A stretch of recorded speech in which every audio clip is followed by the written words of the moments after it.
Midsummer Night's Dream.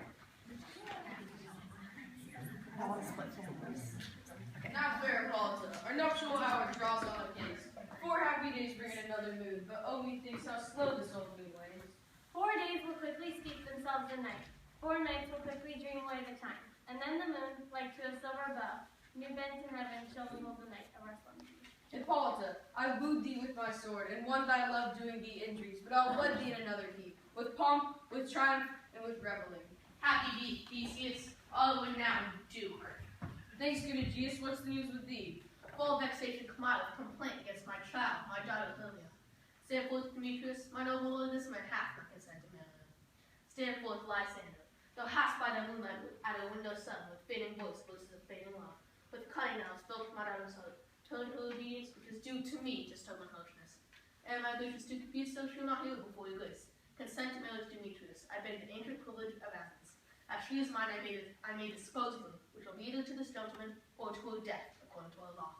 What say you, Hermia? Be advised, fair maid. You, your father, should be as a god. Demetrius is a worthy gentleman. So is Lysander. I beseech your grace that I may know the worst that may befall me in this case, if I refuse to wed Demetrius. Either to die the death, or to abjure forever the society of men. So will I grow, so live, so die, my lord.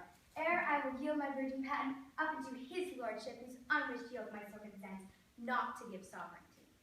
Take time to pause. By the next new moon, the sealing day betwixt my love and me for everlasting bond of fellowship. Upon that day, either prepare to die for disobedience of your father's will, or else to wed Demetrius. Relent, sweet Hermia. Lysander, yield thy praised title to my certain right. You have our father's love, Demetrius. Let me have Hermia's. Do you marry him? I'm beloved of beauteous Hermia. Why should not my name also my pride? Demetrius, I'll vouch to his head. May love the Neda's daughter, and she, sweet lady dotes, devoutly dotes, upon this spotted and inconstant man. Demetrius, come, and come, Aegeus, you shall go with me. I have some private schooling for you both. For you, fair Hermia, look you arm yourself to fit your fancies to your father's will. Come, Hippolyta, Demetrius and Aegeus, go along. Duty and desire will follow you. How now, my love? Why is your cheek so pale? How chance the roses dirty face was fast? Belike for want of rain, which I could well retain them from the tempest of my eyes. I mean, the course of true love never to run smooth. Oh hell, to choose love by another's eyes. Hear me, Hermia. I have a widow aunt, a dowager of great revenue, and she hath no child. From Athens is her house, remote 7 leagues, and she respects me as her only son. There, gentle Hermia, may I marry thee. And to that place the sharp Athenian law cannot pursue us. If thou lovest me then, steal forth thy father's house tomorrow night. And in the woods I leave without the town, there will I stay with thee. My good Lysander, I swear to thee, by Cupid's strongest bow, tomorrow truly will I meet with thee. Do you promise, love? Look, here comes Helena. Good speed for Helena. Whither away? Call you me fair? Let fair again unsay. Demetrius loves your fair. Oh, happy fair. Oh, teach me how you look and with what art you slay the motion of Demetrius' heart. I frown upon him, yet he loves me still. Oh, your frowns would teach my smile such skill. I give him curses, yet he gives me love. Oh, that my prayers could such affection move. The more I hate, the more he follows me. The more I love, the more he hateth me. Take comfort, he no more shall see my face. Lysander and myself will fly this place. Helen, to our minds we will unfold. Tomorrow night when beauty doth behold her silver vestige in the watery glass, decking with liquor, hurl the blade of grass. Through Athens' gates we have devised to steal. And in the wood Lysander and myself shall meet. Farewell, sweet playfellow. Pray that for us, and good luck grant thee thy Demetrius. Keep word, Lysander. We must starve our sight from lovers' food tomorrow's even night. I will, my Hermia. Helena, adieu. As you on him, Demetrius dotes on you. How happy some or other some can be. Through Athens I am thought as fair as she. But what of that? Demetrius thinks not so. For ere Demetrius looked on Hermia's eyne, he held down oath that he was only mine. And when this hail smeet from Hermia felt, so he dissolved, and showers of oaths did melt. I will go tell him of fair Hermia's flight. Then to the wood will he tomorrow night pursue her, and for this intelligence, if I have thanks, it is a dear expense. But herein me I to enrich my pain, to have his sight thither, and back again.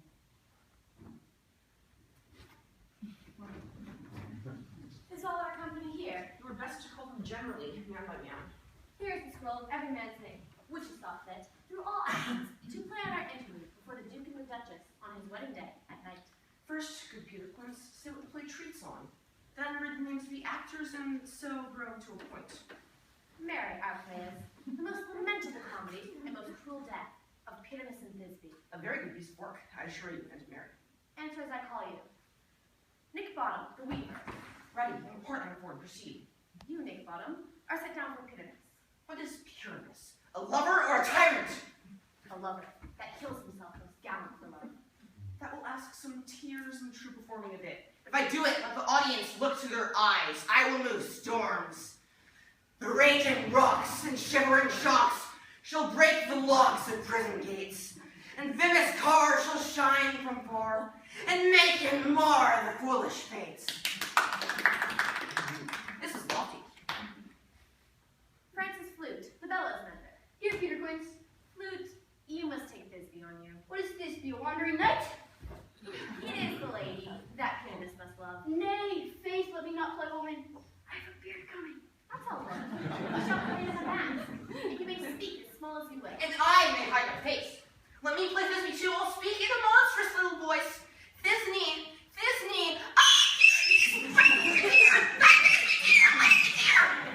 No, no. You must play Pyramus. And Flute, you Thisbe. Proceed. Robin Starveling, the tailor. Here, Peter Quince. Robin Starveling, you must play Thisbe's mother. Tom Snout, the tinker. Here, Peter Quince. You, Pyramus's father. Myself, Thisbe's father. Snug, the joiner. You, the lion's heart. And, I hope, here's a play fitter.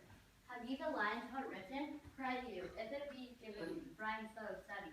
You may do it extempore, for it is nothing but roaring. Let me do the line too. I will roar. I will make the Duke say, let him roar again. Let him roar again. You can play no part but Pyramus, for Pyramus is a sweet-faced man, a proper man, as one shall see on a summer's day. Therefore, you must needs play Pyramus. Well, Masters, here are your parts.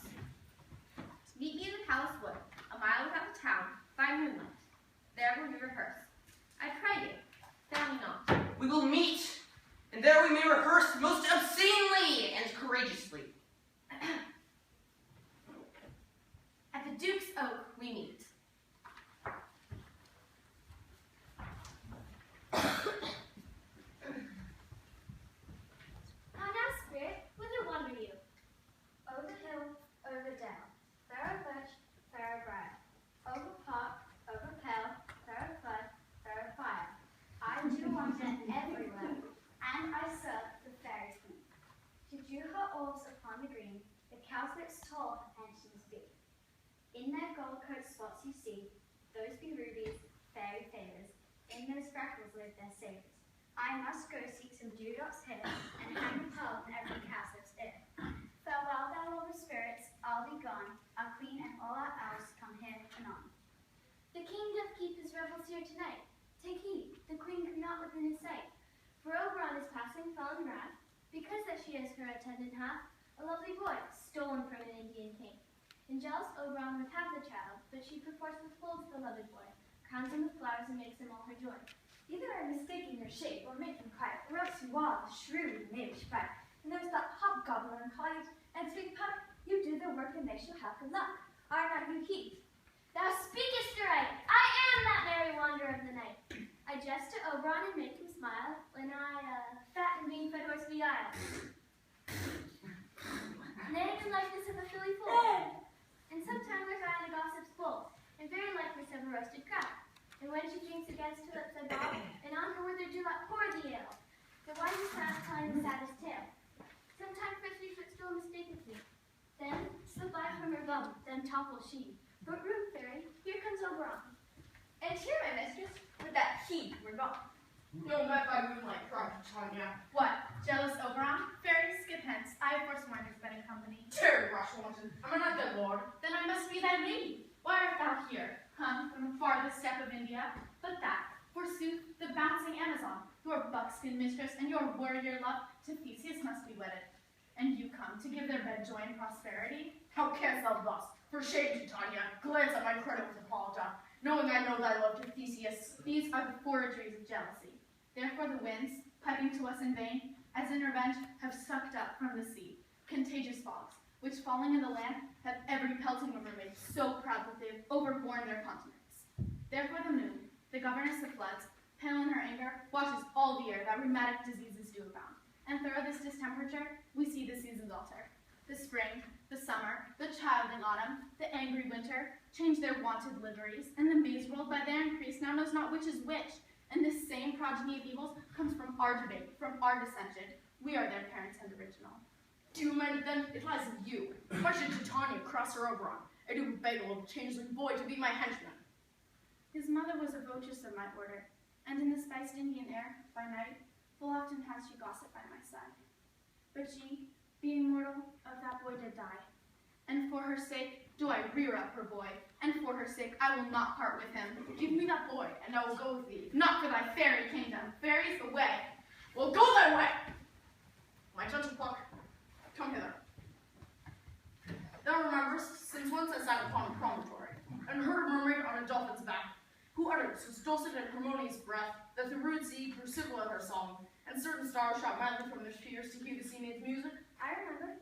That very time I saw, but thou couldst not, flying between the cold moon and the earth, Cupid all armed. A certain aim he took, at a fair vestal, throned by the west, and loosed his love shaft smartly from his bow, that it should pierce 100,000 hearts. But I might see young Cupid's fire shaft quenched in the chaste beams of the watery moon. Yet mark dire where the bolt of Cupid fell. It fell upon a little western flower, before milk white, now purple fills love's wound, and maidens call it love and idleness. Fetch me that flower, the herb I should be once. The juice of it, on sleeping out of the blade, will make or man or woman madly dote upon the next live creature that it sees. Fetch me this herb, and be thou here again, ere the Leviathan can swim a league. I'll put a girdle around the earth in 40 minutes. Having once this juice, I'll watch Titania when she is asleep, and drop the liquor of it in her eyes.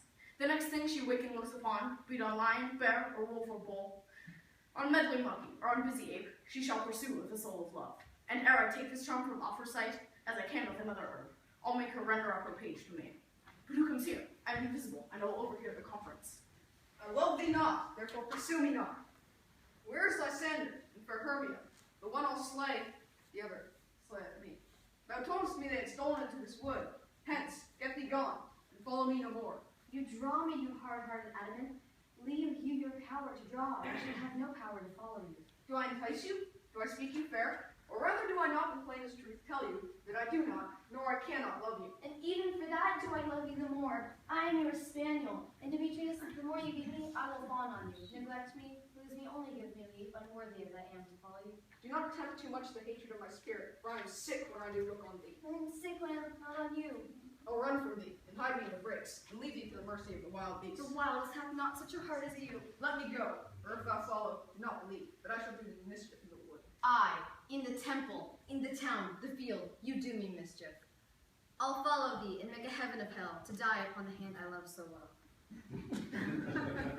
Fare thee well, nymph. Ere you leave this grove, thou shalt fly, and she shall seek thy love. Hast thou the flower there? Welcome, wanderer. Aye, there it is. I pray thee, give it me. I know a bank where the wild thyme blows, where oxalis and the nodding violet grows. There sleeps Titania sometime of the night, lulled in these flowers with dances of delight. And there the snake throws her enameled skin, we, wide enough to wrap a fairy in. And with the juice of this, I'll streak her eyes, and make her full of hateful fantasies. Take thou some of it, and search through this grove. A sweet Athenian lady is in love with a disdainful youth. Anoint his eyes, but do when the next thing he espies may be the lady. Thou shalt know the man by the Athenian garments he hath on. Fear not, my lord, your servant shall do so. Come now, a roundel and a fairy song. Sing me now asleep, then to your offices and let me rest.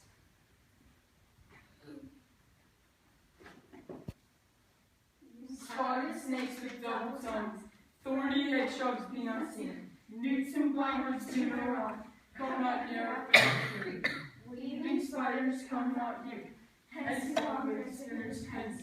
Beetles of black approach not near, worm or snail do no offense. Hence away, now all is well, one of the sense and all.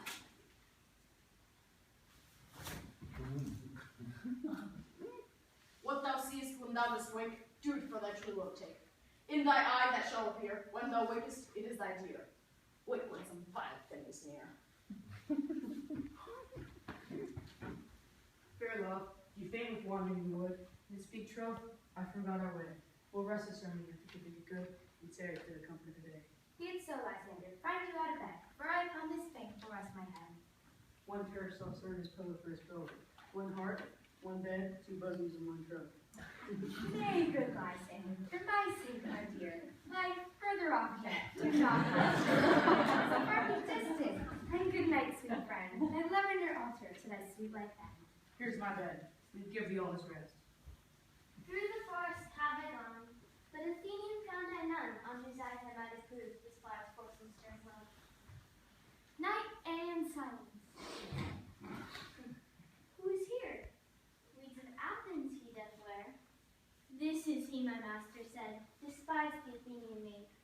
And hear the maiden sleeping sound on the dank and dirty ground? Pretty soul she durst not lie near this lack love, this kill courtesy, churl upon the eyes as throw all the proudest chum doth owe. So wake when I'm gone, for I must now to Oberon. Stay below, kill me, sweet Demetrius. I charge thee hence, and do not haunt me thus. Oh, I am out of breath in this fond chase. The more my prayer, the lesser is my grace. Happy is Hermia, her sorry to eyes, for she hath blessed and attractive eyes. No, no, I am as ugly as a bear, for beasts that me run away for fear. But who is here? Lysander? On the ground? Dead or asleep? I see no blood, no wound. Lysander, if you live, good sir, awake. And run through firewood for thy sweet sake. Where's Demetrius to offer the word? That vile name perish in his sword. Do not say so, Lysander, say not so. What though he love your Hermia? Lord, what though? Yet Hermia still loves you, then be content. Content with Hermia? No. I do repent the tedious minutes with her I spent. Not Hermia, but Helen I love. Will not trade her even for a dime. Do not wherefore was I this king offering word? When in your hands I deserve his scorn. Oh, that a lady of one man refused, should of another, therefore be abused. She sees not Hermia. Hermia, sleep thou there. Never mayst thou come Lysander near. Help me, Lysander, help me. Do thy best to pluck this common serpent from my breast.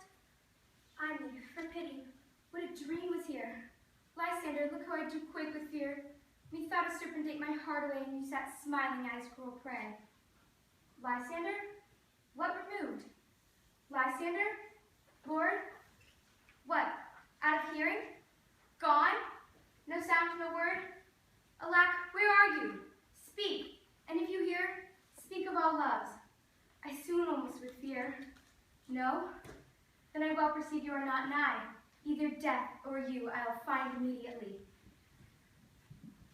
Are we all met? Pat, pat. And here's a marvelous convenient place for our rehearsal. Peter Horace, Sayest thou, Bully Bottom? there are things in this comedy of Pyramus and Thisbe that will never please. First, Pyramus must draw a sword to kill himself.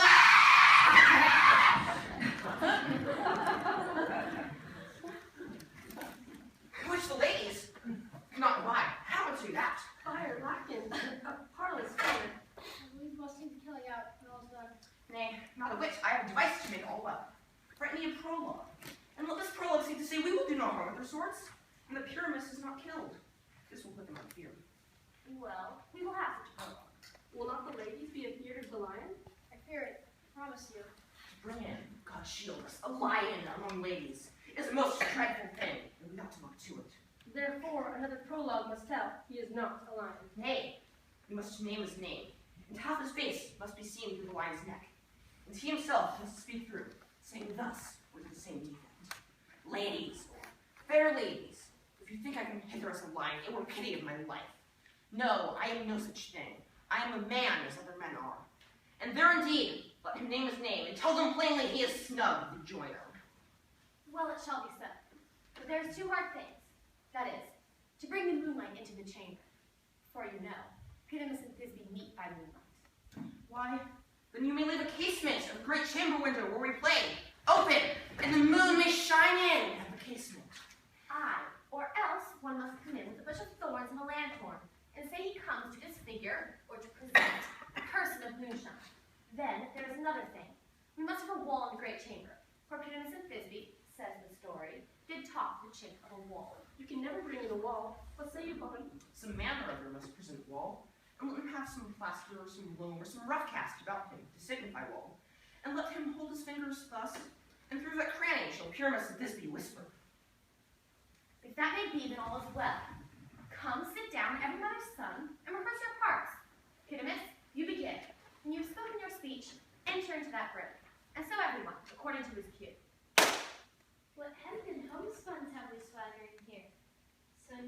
cradle of the fairy queen. Pyramus, speak.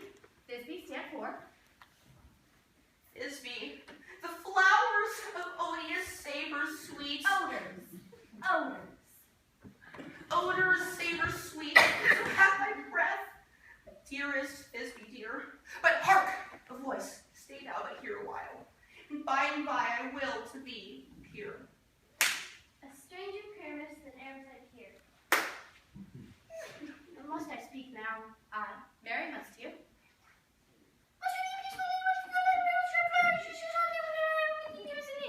Ninus is two men. Why, you must not speak that yet. That you answer to Pyramus. You speak all your part at once, choose and all. Pyramus, enter. Your cue is past. If I were fair, Thisbe, I were only not. A monster so strange we are haunted. Pray, masters, fly, masters, help! I'll follow you. I'll lead you about around. Through bog, through bush, through brake, through briar. Sometime a horse I'll be, sometime a hound. A hog, a headless bear, sometime a fire. And neigh and bark and grunt and roar and burn like horsehound, hog, bear, fire in return. Why do they run? This is a knavery of them, to make me afeard. Obama, thou art changed. What do I see on thee? What do you see? You see an ass head of your own, do you? You see their knavery? This is to make an ass of me, to frighten me if they could. I will walk up and down here, and I will sing, that they shall hear I'm not afraid. The owl so cock, so black of hue, with orange shiny pale, the throstle with his note so true, the wren with What angel wakes me from my flowery bed? I pray thee, gentle mortal, sing again. My ear is much enamored of thy note, so is mine eye enthralled to thy shape. And thy fair virtue's force, perforce doth move me, on the first view, to say, to swear, I love thee. Out of this wood do not desire to go. Thou shalt remain here, whether thou wilt or no. I do love thee, therefore go with me. I shall give thee fairies to attend on thee, and they shall fetch thee jewels from the deep, and sing while thou on pressed flowers dost sleep. Peas blossom, cobweb, moth, and mustard seed, ready, and there. Where shall we go? Be kind and courteous to this gentleman. Hop in his walks and gambol in his eyes. Nod to him, elves, and do him courtesies. Hail mortal. Hail. Hail. Hail. I beseech your worship's name. Cobweb. I shall desire you of more acquaintance, good Master Cobweb. Your name, honest gentleman? Peace blossom. Good Master Peas Blossom, I shall desire you of more acquaintance as well. Your name, I beseech you, sir? Mustard seed. Come, wait upon him. Lead him to my bower. The moon, methinks, is like a watery eye, and when she weeps, weeps every little flower, lamenting some enforced chastity. Tie up my love's tongue, breathing silently. I wonder if she's trying to be awakened. Then, what it was that next came in her eye, which she must still not make disturbed. Here comes my messenger. My mistress of the monsters of love, near to her close and consecrated bower, while she was in her dull sleeping hour, a crew of patches, rude mechanicals, met together to rehearse a play, intended for great Theseus' nuptial day. The showers, thick skin of Beresford, who Pyramus presented in their sport, forsook his scene and entered in a break, when I did him a disadvantage to take. An ass's knowledge fixed on his head. I led them on this distracted fear, and left sweet Pyramus translated there. So in that moment when it came to pass, did Tanya wake and straightway loved an ass. This falls out better than I could devise. But hast thou yet lodged to the Athenians' eyes, with the lovers, as they did bid thee do? I took him sleeping, that is finished too. And the Athenian woman by his side. That one who waked before she must be I. Stand close, this is the same Athenian. This is the woman, but not this the man. But why rebuke you him that loves you so, my breath so bitter on your bitter tongue? Now I but chide, but it should use thee worse. For thou, I fear, hast given me cause to curse. Thou hast slain Lysander in his sleep. It cannot be that thou hast murdered him. So should the murderer look, so dead, so grim. So should the murdered look, and so should I, pierce through the heart with your stern cruelty. Out, dog, out, cur, thou draggst me past the bounds of man's patience. Hast thou slain him then? You spend your passion on a misspent news. I am not going to leave Lysander's blood, nor is he dead, for aught that I can tell. I pray thee, tell me then that he is well. And if I could, what should I get there for? A privilege. Never to see. There is no following her in this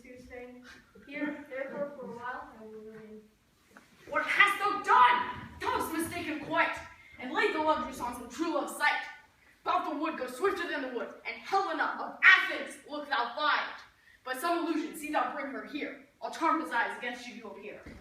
I go, look how I go, swifter than air from the Tartar's bow. Flower of this purple dye, hit with Cupid's archery. When thou wakest, if she be by, beg her for remedy. Captain of our fairy band, Helena is here at hand, and a youth must by me, pleading for a lover's feet. Shall we their fond pageant see? Lord, what fools these mortals be. Stand aside. The noise they make will cause Demetrius to awake. Then we'll do it once and one. That must needs be sported on, and those things do best please me that befall them posthumously. Why should you think that I should win scorn? Scorn here should never come to tears. Look what I vow, I weep, and vow scorn, in the nativity all truth appears.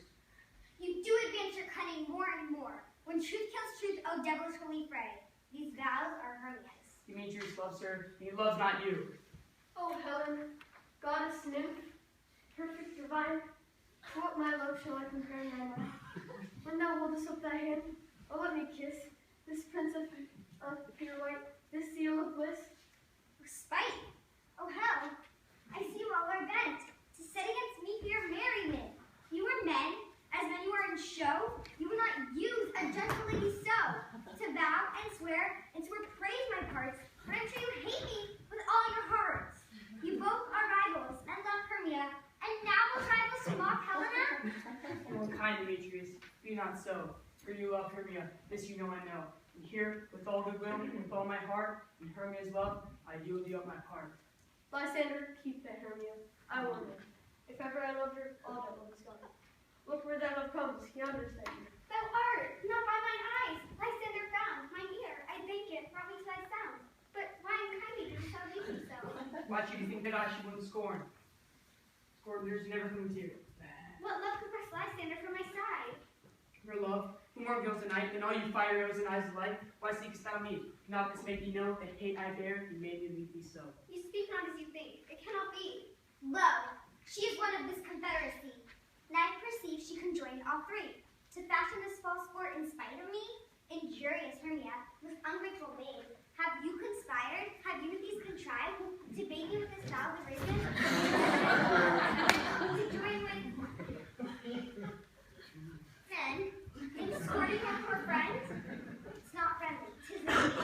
I'm amazed at your passionate words. I scorn you not, it seems you scorn me. Have you not set Lysander, as in scorn, to follow me, praise my eyes and face, and make your other love Demetrius, who even but did now spur me with his foot, call me goddess, nymph, divine, rare, precious, celestial? Wherefore he speaks this to her he hates? I understand not what you mean by this.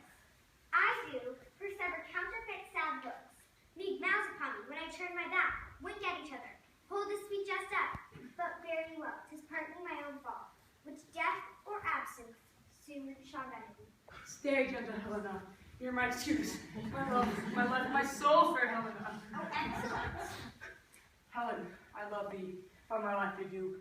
I swear that by which I will lose through thee the proof of false that says I love thee not. I say I love thee more than he can. Thou say so, withdraw and prove it too. Quick, come. Lysander, what portends all this? Hang off, thou cat, thou bird, thou vile thing let loose, or I'll shake thee from me like a serpent. Why are you so rude? What changes this, sweet love? Thy love? I'll try and turn her out. I'll load medicine, hated potion hence. Do you not jest? What? Should I hurt her? Strike her? Kill her dead? Although I hate her, I will not harm her so. Why then you left me? Oh, the gods forbid. In earnest shall I say? I, by my life, never do desire to see thee more. Be certain, nothing truer, that I do hate thee, and love Helena. Oh, me? You juggler? You thief of love?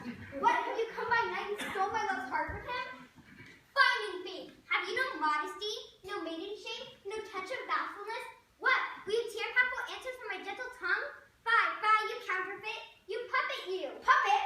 Why so? Aye, that way goes the game. Now I perceive that she hath made comparison in our statues. She hath urged her height, and with her personage, her tall personage, her height, forsooth, she hath prevailed with him. And are you grown so high, Mrs. D, because I'm so dwarfish and so low? How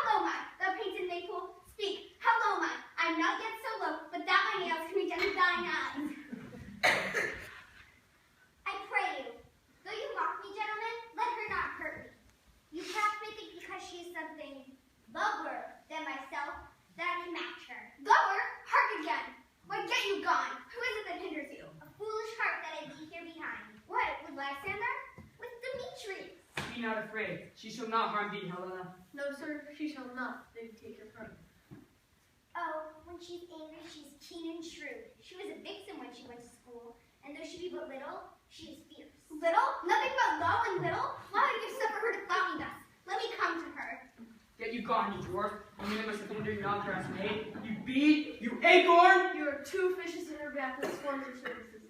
Let her alone. Speak not of Helena. Take not her part, for if thou dost intend never shall little shall love her, thou shalt divide it. Now she holds me not. Now follow if thou darest. To try who's right, thine or mine, is Follow. most in Helena. Nay, I will go with you. Cheek by jowl. I no longer trust you. I no longer stay in your cursed company. Your hands and mine are before a fray. My legs are long enough to run away. I'm amazed and know not what to say. This is thy negligence. Still thou mistakest, or else committest thy neighbors vocally. Believe me, King of Shadows, I mistook. Did you not tell me I should know the man by the Athenian garments he had on? And so far blameless proves my enterprise that I am noisier than Athenian's eyes. Thou seest these lovers seek a place to fight. Hide, therefore, brother, overcast the net, and lead these tents to rival so astray, as one come not within another's way, till o'er their brows death counterfeiting sleep, with leaden legs and viny wings doth creep. Then crush this earth into Lysander's eye, whose liquor hath this virtuous property, to take from thence all errors with his might. While I in this affair do thee employ, I'll to my queen, and beg her in thee employ, and then I will her charmed eye release from monster's view, and all things shall be peace. Up and down, up and down. I will lead them up and down. I am feared in field and town. Goblin, lead them up and down. Here comes one. Where art thou, proud Demetrius? Speak thou now. Here, both, drawn and ready. Where art thou? I will be with thee straight. Follow me then to plainer ground. Lysander, speak. Thou run away, thou coward, or thou fled? In some book, where dost thou hide thy head? You come, Revenant, come thou child. I'll whip thee with a rod. He is defiled that draws a sword on thee. Yea, art thou there? Follow my voice to plainer ground. He goes before me and still dares me on. When I come where he calls, then he is gone. That falling am I in dark and even way, and here will rest me. Ho, ho, ho, coward! Why comest thou not? Where art thou now? Come hither, I am here. Nay, then thou mockest me. Now go thy way. Faintness constraineth me to measure out my length on this cold bed. My day's approach look to be visited. Oh, weary night. Oh, long, tedious night. Abate thy hours and sleep, which sometimes shuts up sorrows or not. Steal me awhile for mine own company. Yet but 3, come one more. 2 of both kinds make up 4. Here she comes, cursed and sad. Cupid is an English lad, thus to make poor females mad. I can no further crawl, nor further go. My life can keep no pace with my desire. Here I will rest me till the break of day. Heaven shield Lysander, if they meet for it. On the ground, sleep sound. All apply to your eye, gentle over remedy. When thou wakest, thou takest true delight in the sight of thy former lady's eye. And the country proverb known, that every man should take his own, in your waking shall be shown. Jack shall love Jill, naught shall go ill, the man shall have his mare again, and all shall be well. Come, sit thee down upon this flowery bed, while I thy amiable cheeks do coy, and stick musk roses in thy sleek smooth head, and kiss thy fair large ears, my gentle joy. Where's Peas Blossom? Ready? Scratch my head, Peas Blossom. Where's Monsieur Cobweb? Ready? Monsieur Cobweb, good monsieur, get your weapons in your hand and kill me a red-hipped humblebee on the top of the thistle. And, good monsieur, bring me the honey bag. And, good monsieur, have a care the honey bag break not. I would be loath to see you overflowing with the honey bag, senor. Where's Monsieur Mustard Seed? Ready? What you will? Nothing, good monsieur, but to help Monsieur Peas Blossom to scratch. I must to the barber's, monsieur, for methinks I am marvelous hairy about the face, and I am such a tender ass that my hair do but tickle me. I must scratch. love, what thou desirest to eat. Truly, the peck of provender. I can munch a good dry oats. Methinks I have a great desire to a bottle of hay. Good hay, sweet hay. Sleep thou, and thou wilt wind me in my arms. Fairies, be gone, and be always away. So doth the woodbine and the sweet honeysuckle gently entwist. The female ivy so enrings the barky fingers of the elm. Oh, how I love thee, how I dote on thee. Welcome, good Robin. Seest thou the sweet sight?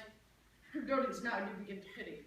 For, meeting her late behind the wood, seeking sweet favors from this hateful fool, I did upbraid her and fall out with her. For she his hairy temples then had rounded, with a coronet of fresh and fragrant flowers. When I had at my pleasure taunted her, and she in mild terms begged my patience, I then did ask of her her changeling child, which straight she gave to me, and her fairy sent to bear upon bower in fairy land. And now I have this child, I'll undo this hateful imperfection of her eyes. And gentle Puck, take this transformed thought from off the head of this Athenian swain, that he waking when the other do, may all to Athens back again repair, and think no more of this night's accidents than the fierce vexations of a dream. But first I will release the fairy queen. Be as thou wast wont to be, see as thou wast wont to see. Dian's bud or Cupid's flower has such force and blessed power. Now, my Titania, wake you, my sweet queen. My Oberon, what visions have I seen? And thought I was enamored of an ass. There lies your love. Ah! How came these things to pass? Oh, how my eyes do look seasoned now. Silence a while. Robin, take off this head. Now when thou wakest with thine own fool's eyes peep. Fairy King, attendant Mark, I do hear the morning lark. Now, my queen, in silent sad, short we after the night's shade. We the globe can compass soon, swifter than the wandering moon. Come, my lord, and in our flight, tell me how it came this night, that I sleeping here was found with these mortals on the ground. Go with you and find out the forester. For now our observation is performed, and since we have the favorite of the day, my love shall hear the music of my hounds. Uncouple in the western valley and let them go. Dispatch, I say. But soft. What nymphs are these? My lord, this is my daughter who is asleep. And this Lysander, this Demetrius is, this Helena, old Meadows Helena. I wonder if they'll be anything together. No doubt they rose up early to observe the rite of day, and hearing our intent, come here in grace of our solemnity. But speak, Aegeus, is not this the day that Hermes should advance her of her choice? It is, my lord. Go bid the huntsmen wake them with their horns. Good morrow, friends. Pardon, my lord. I pray you all, stand up. I know you two are rival enemies. How can this gentle conquer in the world, that hatred is so far from jealousy? To sleep I hate and fear no enmity. My lord, I shall reply amazingly. Half sleep, half waking. But as yet, I swear, I cannot truly say how it can be. My lord, fair Helen told me of their so. Of this their purpose hid them to this wood. And I am fury that there followed him. For Helen I fancy, following me. But my good lord, I wot not by what power. But by some power it is, my love to Hermia melted as the snow. And all the faith, the virtue of my heart, the object and the pleasure of my life is only Helena. Fair lovers, you have fortunately met. Of this discourse we will hear more anon. Aegeus, I will overbear your will. For in the temple, by and by, with us, these couples shall eternally be knit. Away with us to Athens, 3 and 3, and we'll hold a feast in great solemnity. Come, Hippolyta. These things seem small and undistinguishable. Methinks I see these things with a parted eye, when everything seems double. So methinks, and I found Demetrius like a jewel, my known and not my known. Are you sure that we are awake? Seems to me that yet we sleep, we dream. Do you not think the Duke was here and bid us follow him? Yea, and my father, and Hippolyta. And he did bid us follow to the temple. Why then, we are awake. Let's follow him. And by the way, let us recount our dreams. When my cue comes, call me and I will answer. Next is most fair pyramid.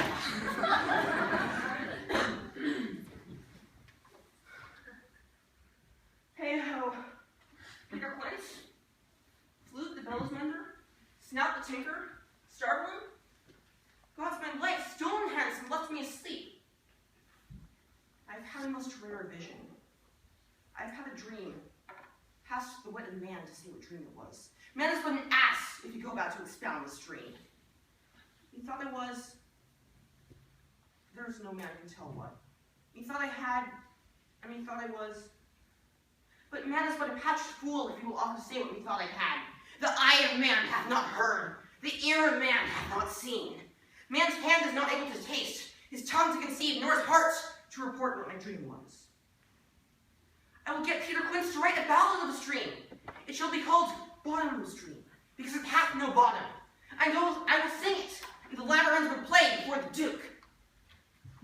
'Tis strange, my Theseus, that these lovers speak of.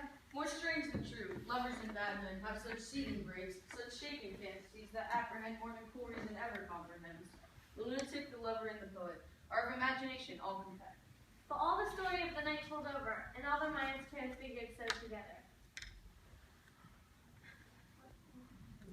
More witnesses and fancies images engross something of great constancy, the howsoever strange and admirable.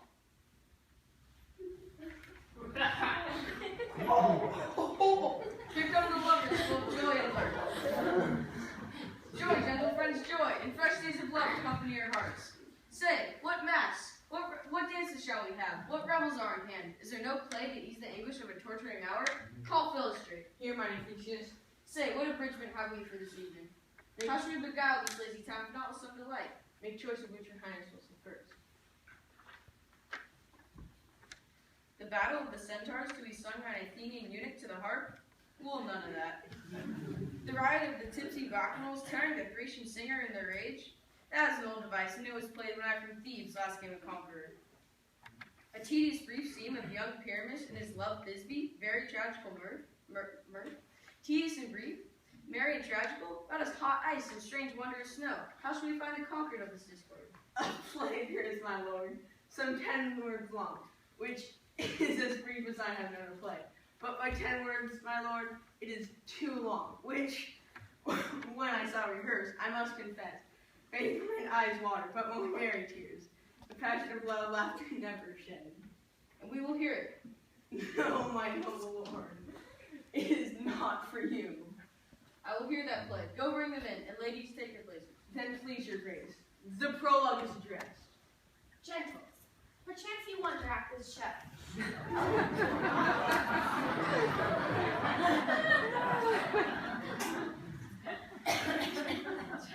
But wonder on, till truth makes all things plain. This man is Pyramus, if you would know. This beauteous lady, Thisbe, is certain. This man, with lime and rough cast, doth present wall, that vile wall, which did these lovers sunder. And through wall's chink, poor souls, they are content to whisper, at the which let no man wonder. This man, with lanthorn, dog, and bush of thorn, presenteth moonshine. For, if you will know, by moonshine do these lovers think no scorn, to meet at Nisus' tomb, there to woo. This grisly beast,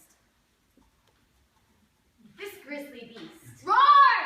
which lion hight by name, the trusty Thisbe, coming first by night, did scare away, or rather did affright. Roar! And as she fled, her mantle she did fall, which lion, vile with bloody mouth did stain. Anon comes Pyramus, sweetly tall, and finds his trusty Thisbe's mantle slain. Whereat, with bloody blameful blade, he bravely broached his boiling bloody breast. And Thisbe, tarrying in mulberry shade, his dagger drew, and died. For all the rest, let lion, moonshine, wall, and lovers twain at large discourse, while here they do remain.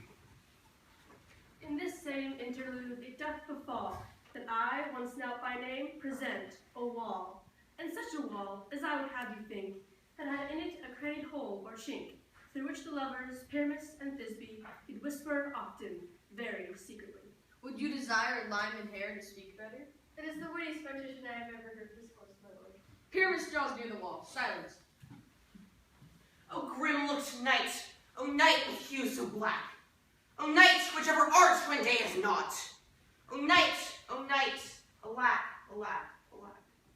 Thou wall, sweet and lovely wall, show me thy chink to blink through with mine eye. Thanks, courteous wall, Jove shield thee well for this. But what see I? No Thisbe do I see. O wicked wall, through whom I see no bliss, cursed be thy stones for thus deceiving me. Oh, sweet and courteous wall,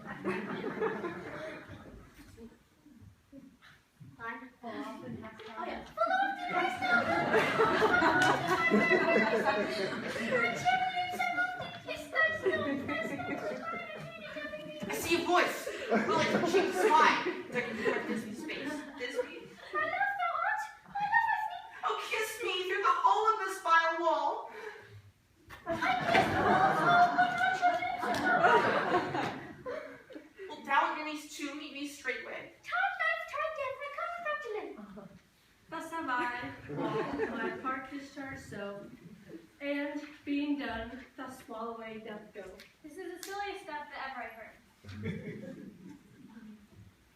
You ladies, you whose gentle hearts do fear, the smallest monstrous mouth that fruits unfold, may now perchance both quake and tremble here, when lions rough wildest rage doth roar! Roar! Roar! This lanthorn doth the horn moon present. Myself, the man the moon you seem to be. This is the greatest error of all the rest. The man should be put in the lanthorn. How is it else the man in the moon? I'm aweary of this moon. Would you would change? Proceed, moon. All that I have to say is that this lanthorn is the moon. I, the man of the moon. This thorn bush, my thorn bush. This dog, my dog. Why?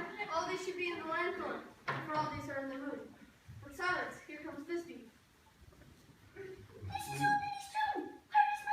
Roar! Well roared, lion. Well run, Thisbe. Well shown, moon. Sweet moon, I thank thee for the sunny beams. I thank thee, moon, for shining now so bright. For by thy gracious golden glittering gleams, I trust to take of truth to Thisbe's sight. But stay, despite, but mark, poor knight, what dreadful dole is here.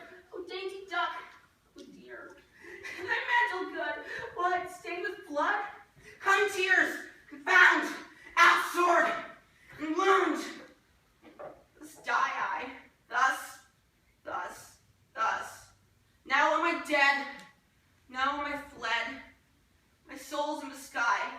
Tongue, lose thy light. Moon, take thy flight.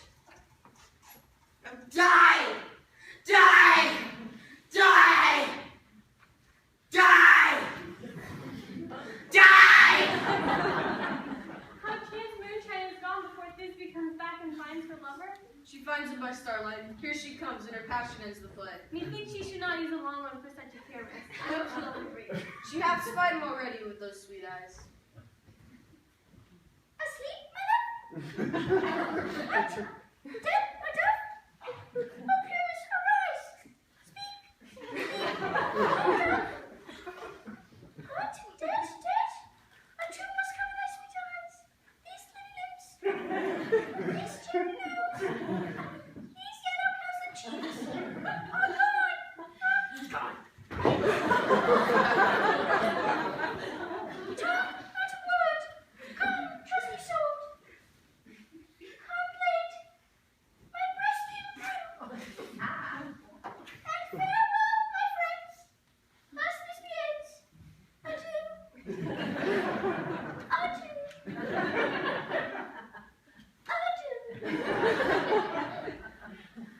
Moonshine and lion are left to bury the dead. And wall too. No, I assure you, the wall is down with part of your fathers. Will it please your grace to hear the epilogue, to see a burlesque dance between the two of our company? No epilogue, I pray you, for your play needs no excuse.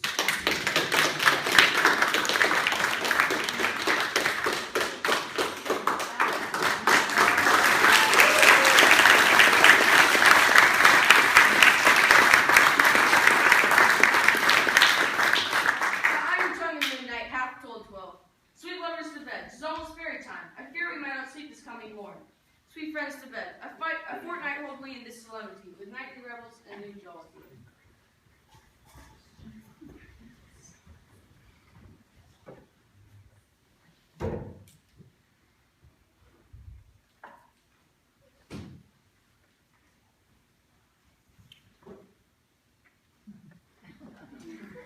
Now the hungry lion roars, and all behowls the moon, whilst the heavy plowman snores, all with weary task overdone. Now it is the time of night that the graves all gaping wide, everyone lets forth his sprite in the churchly paths to glide, and we fairies that do run by the triple Hecate's team, from the presence of the sun, following darkness like a dream. our house. I am sent with room before to sweep the dust behind the door. Hand in hand with fairy grace, will we sing and bless this place. Now until the break of day, through this house each fair is stray. To the best bride bend will we, which by us shall blessed be. And the issue there create, ever shall be fortunate. So shall all the couples three, ever true and loving be. With this field do consecrate, every fairy take his gate, and each several chamber bless, through this palace, with sweet peace. And the owner of it blessed, ever shall in safety rest. Troop away, make no stay, meet me all by break of day. If we shadows have offended, think but this, and all is mended, that you have but slumbered here while these visions did appear. And this weak and idle theme, no more yielding, but a dream. Gentles, do not reprehend. If you pardon, we will mend. And as I'm an honest puck, if we have unearned luck, now to escape the serpent's tongue, we will make amends ere long. Else the puck a liar call. So, good night unto you all. Give me your hands, if we be friends, and Robin shall restore amends.